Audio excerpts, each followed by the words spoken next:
Convido a igreja a abrir a palavra do Senhor, por favor, em Romanos, capítulo 1.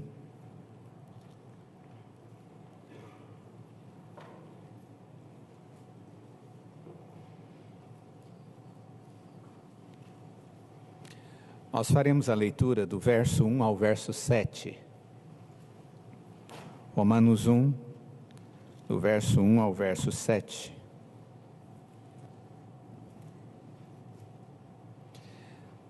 Acompanhe a leitura que eu farei no texto, que diz assim: Paulo, servo de Jesus Cristo, chamado para ser apóstolo, separado para o Evangelho de Deus, o qual foi por Deus outrora prometido por intermédio dos seus profetas nas Sagradas Escrituras, com respeito a seu filho, o qual, segundo a carne, veio da descendência de Davi, e foi designado Filho de Deus com poder, segundo o Espírito de santidade, pela ressurreição dos mortos, a saber, Jesus Cristo nosso Senhor, por intermédio de quem viemos a receber graça e apostolado por amor do seu nome, para a obediência por fé em todos os gentios, entre todos os gentios, de cujo número sois também vós, chamados para serdes de Jesus Cristo. A todos os amados de Deus, que estais em Roma, chamados para serdes santos, graça a vós outros e paz da parte de Deus, nosso Pai, e do Senhor Jesus Cristo. Eu creio que muitos de nós sabem, mas provavelmente outros não. Esse final de semana nós comemoramos na Igreja Presbiteriana o Dia do Jovem. Dia do Jovem Presbiteriano. Ontem mesmo teve uma programação promovida pelo Sínodo, do qual fazemos parte, e foi comemorado o Dia do Jovem Presbiteriano. E hoje gostaria muito que nós pudéssemos, ao estudar a Escritura, focarmos em cima dos jovens da nossa igreja, e sem sombra de dúvida, na expectativa de que esta palavra também traga para nós orientação, refrigério e desafio. Há um tempo atrás, eu estive ouvindo uma mensagem de um excelente pregador, um homem de Deus, chamado John Piper. Essa mensagem, ela foi pregada num congresso de um ministério chamado Lausanne. Na verdade, o Lausanne é um ministério de evangelização, que teve o seu início por volta da década de 60, meados da década de 60, e nasceu o desejo do desenvolvimento desse ministério de evangelização mundial, num grande evangelista, chamado Billy Graham. Billy Graham foi um homem chamado por Deus para proclamar o Evangelho, e ele o fez durante toda a subsistência. É dito que esse foi o maior evangelista que a história já registrou. E um dos grandes desafios que ele teve foi através de Lausanne. Meados da década de 70, aproximadamente 10 anos depois, teve o grande congresso de Lausanne. E esse congresso teve como preletores principais homens como John Stott, Francis Schaeffer e alguns outros que naquela época eram nomes muito importantes na vida da igreja, inclusive Billy Graham. Há pouco tempo atrás, em 2010, teve um grande congresso em Cape Town, e esse congresso nós encontramos John Piper pregando em Efésios capítulo 3.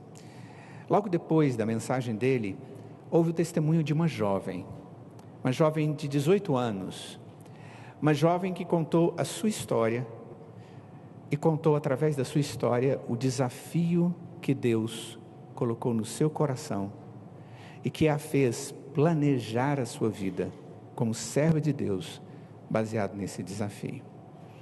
E na introdução dessa mensagem de hoje, eu gostaria que nós víssemos esse testemunho, e pudéssemos depois meditar no texto bíblico, pensando exatamente sobre como viver a nossa vida cristã, como vemos nesse texto Paulo nos desafiando com os propósitos de Deus, como sendo os nossos propósitos. Então, por alguns instantes, eu quero pedir a atenção dos irmãos, para que possamos assistir esse vídeo. Eu havia pedido para desligar a luz para ficar mais fácil acompanhar as legendas. O texto está em inglês, mas nós temos uma legenda bem visível. My name is Kyung-Ju Son. I was born in Pyongyang, the capital of North Korea. I came to South Korea in 2009. I am 18 years old and I am currently in my second year of high school. I was the only child of a very wealthy family. My father was an assistant of Kim Jong-il, who is the leader of North Korea. When I was only 6 years old, my family was politically persecuted by the North Korean government. So we escaped to China. That was in 1998. After we settled in China, one of our relatives led my family to church. There my parents came to know the amazing grace and love of God. Then only a few months later, my mother, who was pregnant with her second child, passed away from leukemia. Yet in the midst of this family tragedy, my father started a Bible study with missionaries from South Korea and America. It was his strong desire to become a missionary to North Korea. But suddenly in 2001, he was reported and arrested by the Chinese police and was sent back to North Korea, where he was sentenced to prison. He was forced to leave me behind, but the 3 years he served in prison only made my father's faith stronger. He cried out to God more desperately rather than to complain or blame him. When he was released from prison, he returned to China. We were reunited briefly. It was then that he started to gather Bibles. Not long after, he decided to return to North Korea to share Christ's message of life and hope among the hopeless people of his homeland. He chose not to go to South Korea, where he could have enjoyed religious freedom. Instead, he chose to return to North Korea to share the love of God in a dangerous land. It breaks my heart to tell you that in 2006, his work was discovered by the North Korean government and he was again imprisoned. I have heard no word from my father nor about him ever since. In all probability, he has been shot to death in public on charges of treason and espionage, as is so often the case for persecuted Christians in North Korea. When my father was arrested the first time in 2001 and was forced to leave me and return to North Korea, I was not yet a Christian. That's when I was adopted by a young Chinese pastor's family. They showed me great love and care. Through them, God protected me. But the pastor and his wife had to go to America in 2007. Shortly after that, I was given the opportunity to go to South Korea. It was while I was still in China, staying at the Korean consulate in Beijing, waiting to come to South Korea. Late one night, I saw Jesus in a dream. He had tears in his eyes. He walked towards me and said, "Kyung-Ju, how much longer are you going to keep me waiting? Walk with me. Yes, you lost your earthly father, but I am your heavenly Father, and whatever has happened to you was because I love you." After I woke up from the dream, I kneeled and prayed to God for the first time. That night, I realized that God, my Father, loves and cares about me so very much that He sent His Son Jesus to die for me. I prayed, "God, here I am. I just laid down everything and give you my heart, my soul, my mind, and my strength. Please use me as you will. Now, God has placed deep in my heart a great love for North Korea, just as my father was used there for God's kingdom. I now desire to be obedient to God. I want to bring the love of Jesus to North Korea. I look back over my short life, and I see God's hand everywhere. 6 years in North Korea, 11 years in China, and the time of being here in South Korea. Everything I suffered, all the sadness and grief, everything that I experienced and learned, I was to give it all to God and use my life for His kingdom. I hope to honor my Father and to bring glory to my Heavenly Father by serving God with my whole heart. Currently, I am working hard to get into university to study political science and diplomacy. Then, I want to work for the rights of the people of North Korea, whose rights have been taken away. I believe God's heart cries out for the lost people of North Korea. I humbly ask you, my brothers and sisters here in this place, to have the same heart of God. Please pray that the same light of God's grace and mercy that reaches my father and my mother and know me will one day soon dawn upon the people of North Korea. My people, thank you.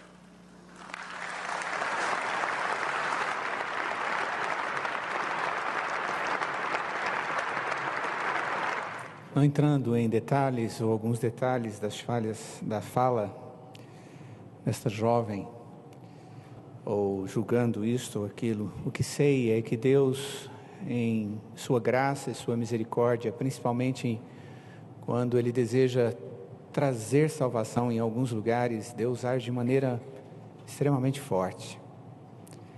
Permite ao seu povo ter experiências fantásticas. Fortalece corações, estabelece a fé e desafia. E creio que nossos jovens, como também cada um de nós, temos muita necessidade de entender e viver a graça de Deus de tal forma que ela se torne a cada dia para nós desafio. A grande pergunta é: quais são os desafios que a graça de Deus tem colocado nas nossas vidas e como nós, individualmente, temos vivido isso? São poucos os jovens que têm verdadeiramente se sentido e se comprometido com desafios espirituais. Vivemos um tempo onde os jovens estão extremamente desafiados. Gastam muito tempo nos desafios das suas vidas. Eles se preocupam com os estudos, com a sua formação acadêmica, com a sua preparação para que possam viver a sua vida mais na frente, um pouco mais tranquilos, tendo esperança financeira, de moradia e muitas outras coisas. Mas tem sido muito raro vermos no meio do povo de Deus jovens realmente se preocupando com o crescimento da sua vida espiritual, se preocupando com a oração, com a leitura da palavra, com a dedicação de tempo ao Senhor, com a proclamação do Evangelho àqueles que estão ao seu redor. Eu não sei quanto a vocês, mas testemunhos como esses mexem muito comigo, porque gera em mim uma avaliação de como eu estou vivendo a minha vida diante de Deus. Eu sei que existem muitos jovens que têm tido compromisso com Deus, se preocupam com a leitura, com a oração e com muitos desafios, mas muitos outros não. Afinal de contas, querido jovem, como você tem planejado a sua vida, buscado a vontade de Deus e planejado para que essa vontade de Deus se cumpra na sua própria vida? Essa jovem, Deus a conduziu a pensar no propósito de Deus e ela planejou a médio e longo prazo a sua vida. Mas tudo que ela planejou tinha como objetivo fazer a vontade de Deus, glorificar a Deus e proclamar o nome de Deus. Quando olho para a Escritura, eu percebo que o propósito do Senhor Jesus ao nos salvar é exatamente esse. Quando nós olhamos para o ministério do Senhor Jesus, o Senhor Jesus como Filho eternamente gerado pelo Pai, desde a eternidade foi determinado que Ele haveria de vir para salvar os pecadores, os quais nós fazemos parte.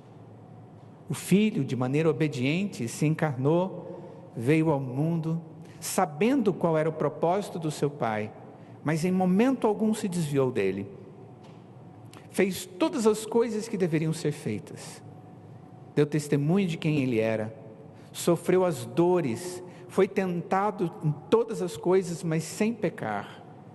Foi aquele que não foi obrigado a deitar na cruz, mas como ovelha muda, foi levado ao tosqueador, e no lugar para ser abatido, Ele mesmo se colocou sobre a cruz, e obedeceu o propósito do Pai, obedeceu às intenções do Pai, e ao fazê-lo, nos salvou através do derramamento do seu próprio sangue. Quando nós encontramos exemplos de homens que também aprenderam com o Senhor Jesus aqui nas Sagradas Escrituras, vimos que eles pagaram o preço. Um desses exemplos é o apóstolo Paulo. Um homem que, quando conheceu ao Senhor Jesus, teve a sua vida completamente transformada. Ele não era mais o mesmo homem, era um homem transformado. O seu coração não era mais o mesmo, a sua esperança não era mais o mesmo, a sua alegria agora tinha um só objetivo, tinha uma única fonte, ele tinha uma única motivação, ele tinha um único propósito na sua vida: honrar e glorificar a Deus. E quando nós olhamos para esse texto, a introdução dessa carta, Paulo deixa isso muito claro para nós. Paulo nos mostra através desta introdução aquilo que ele queria que aqueles irmãos da igreja de Roma também entendessem, até mesmo antes de nós, de quem ele era, quem Deus era na sua vida, e qual era o propósito de Deus na sua vida, e como isso traria bênção para a vida daquelas pessoas. Por isso, eu queria que nós pensássemos um pouco a respeito disso, especialmente você, querido, que é jovem e que está num período de planejamento de vida, onde você está lançando fundamentos para viver e onde você terá expectativas para muitos anos pela frente. Mas para nós também isso é possível. Como viver segundo o propósito de Deus, como crentes em Cristo Jesus? A primeira coisa, amados, que nós temos que fazer é nos reconhecer, saber quem somos, à luz da graça de Deus. É reconhecermos a ação e designação divina para a nossa própria vida. Paulo começa nesse texto dizendo: eu sou Paulo, eu sou servo de Jesus Cristo, eu sou chamado para ser apóstolo, e eu sou separado para o Evangelho de Deus. É maravilhoso isso, poder definir a sua própria vida a partir da graça de Deus, poder definir quem ele era a partir de tudo aquilo que Deus havia feito na sua vida e traçado diante dos seus olhos. É como se esse homem tivesse os seus olhos desvendados e agora, pelo Espírito de Deus, ele consegue perceber não só a sua nova realidade, mas consegue perceber quais os propósitos de Deus para a sua vida diante dessa realidade. E ele diz: eu sou servo de Cristo Jesus. Paulo começa a maioria das suas cartas dizendo isso: eu sou servo do Senhor Jesus, evocando o seu apostolado, eu sou apóstolo do Senhor Jesus. Mas nesse texto, diferente dos outros, ele traz a ênfase de ser servo antes de enfatizar o seu apostolado. Paulo era nitidamente um homem humilde, chamava a si mesmo como o menor de todos os santos. Ele diz isso lá em Efésios capítulo 3, verso 8, quando ele diz: eu sou o menor. Quando ele escreve a Timóteo, ensinando e motivando o seu discípulo a viver a vida espiritual, ele introduz a sua primeira carta e diz: eu sou o principal dos pecadores. E na minha vida se evidenciou a abundância da graça de Deus para eu servir de modelo para quantos hão de vir a crer em Cristo Jesus. Eu sou servo, eu sou o menor, eu sou aquele que Deus tem um propósito na minha vida, mas eu continuo sendo este menor, este que serve. Essa atitude que o apóstolo Paulo tem, revela que ele não hesitava em atribuir a Cristo Jesus o senhorio da sua vida. O reconhecimento de que Deus era o Senhor e que Ele era o servo. E ninguém tem significado na vida cristã e pode fazer uma obra em nome do Senhor se não se colocar na presença de Deus, reconhecendo o seu senhorio e a si mesmo, humildemente, como um servo, humilde e disposto a fazer a vontade do seu Senhor. E quando ele fala a respeito da sua vida, ele diz: Ele é o meu Senhor e eu sou o seu servo. Eu cumpro a sua exigência. Chamar a Deus de Senhor é chamar a Deus como aquele que tem poder sobre a sua vida. É reconhecer que Ele comprou com o seu sangue. É reconhecer que nada é maior do que o Senhor na sua existência.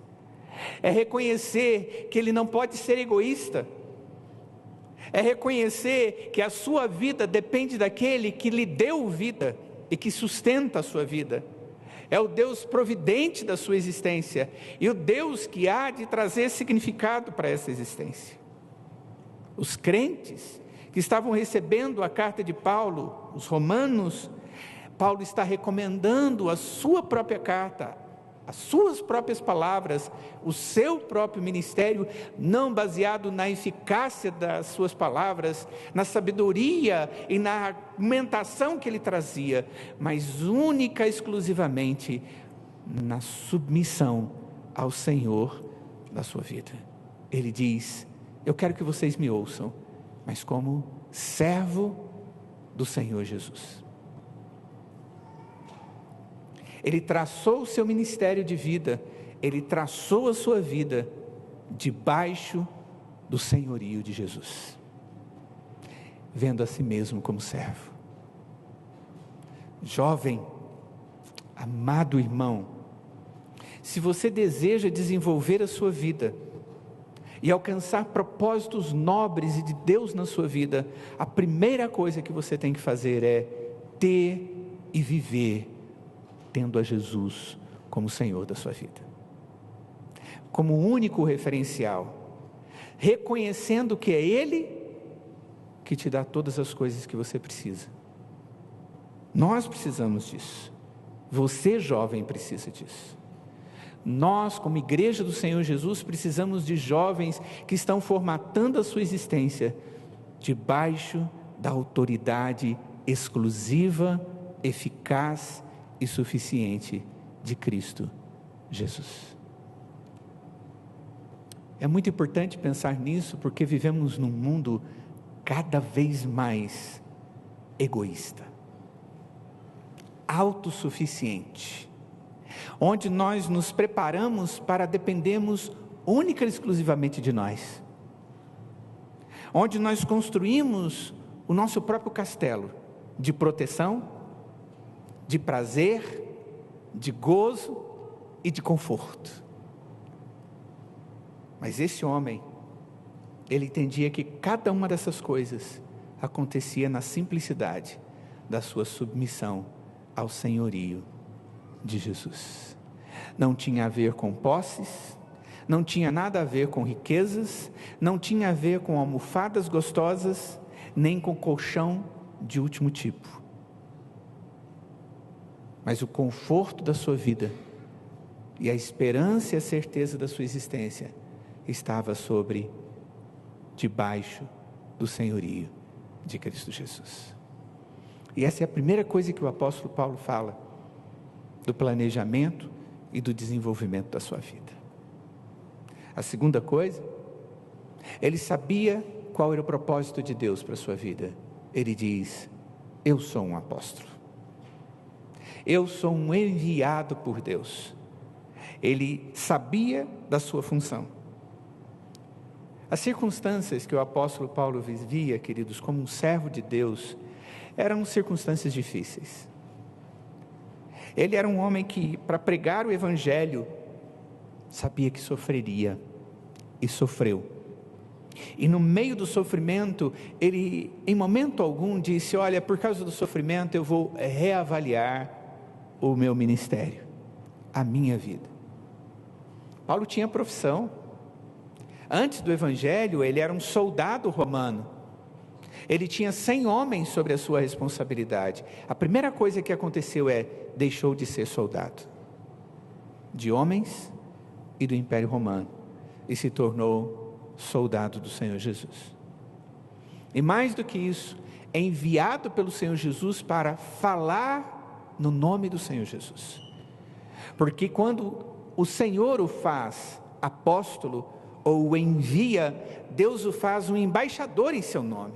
Dá a ele a palavra, não só para que ela faça diferença na sua vida, mas para que essa palavra conhecida possa ser aquela que agora saia da sua boca e vá em direção daqueles que não conhecem Jesus, para que possam ser convertidos também. Quando o apóstolo se chama de apóstolo, quando esse homem se chama de apóstolo, não é para se arrogar diante das pessoas, mas é para mostrar a sua função que foi dada, que é proveniente de Deus e que tem um único propósito: proclamar a Cristo Jesus. A vida de um verdadeiro cristão, irmão, tem um propósito único. Seja ele quem for, tendo a profissão que seja, tendo o dinheiro que seja, o propósito da vida de um cristão é viver para proclamar a Cristo através da sua vida, em todo momento, sobre qualquer circunstância. Querido jovem, eu não sei para que você está se preparando. Eu tenho um vestibulando lá em casa, e de vez em quando ele ainda pensa no que fazer, mas está na hora de definir. Seja lá o que ele for, ele deverá, onde quer que esteja, fazendo o que for, testemunhar a Cristo. Paulo era um homem que colocou a sua vida para cumprir o propósito de Deus e proclamar o evangelho, e ele foi um chamado para ser apóstolo. Ele não era um apóstolo, ele era chamado por Deus para ser crente apóstolo. Você é chamado também por Deus.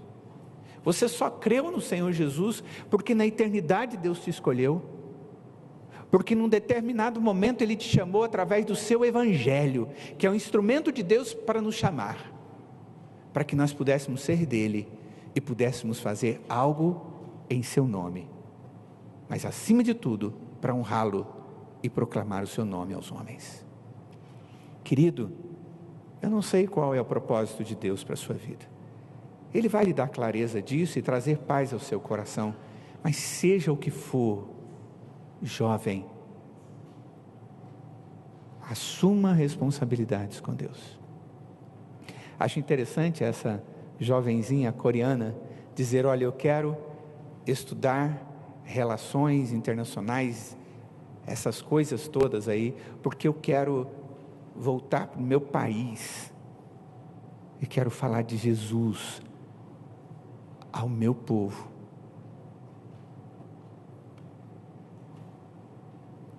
Se você for dentista, advogado e médico, se você for trabalhar em relações internacionais, um economista, um engenheiro, um pedreiro, seja lá o que você for, planeje a sua vida, a fim de que ela seja útil nas mãos do Senhor, porque quando Deus nos chama, Ele nos chama para sermos algo que honra o seu nome. E nós precisamos de jovens assim, jovens que façam diferença na sociedade, no mundo onde vivem, no meio da igreja, porque a sua vida cumpre o propósito de Deus. A igreja do Senhor Jesus precisa de jovens assim, precisa de homens e de mulheres assim. Esse rapaz deu o seu testemunho, ele disse: eu fui chamado para ser apóstolo. O chamado de Deus é a nomeação eficaz de Deus, pelo qual nós cumprimos o seu propósito. Paulo não tinha só a consciência da autoridade de Deus sobre a sua vida, ele tinha a consciência e a alegria de que esse Senhor era sábio ao conduzir a sua existência. Mais do que isso, queridos, Paulo diz que ele era apóstolo e ele era separado para o Evangelho de Deus. Ele sabia qual era a ferramenta que ele tinha que usar para cumprir o propósito de Deus. Ele tinha que manusear e ele tinha que pregar o Evangelho de Deus. Chamado para pregar o Evangelho de Deus, separado para pregar o Evangelho de Deus.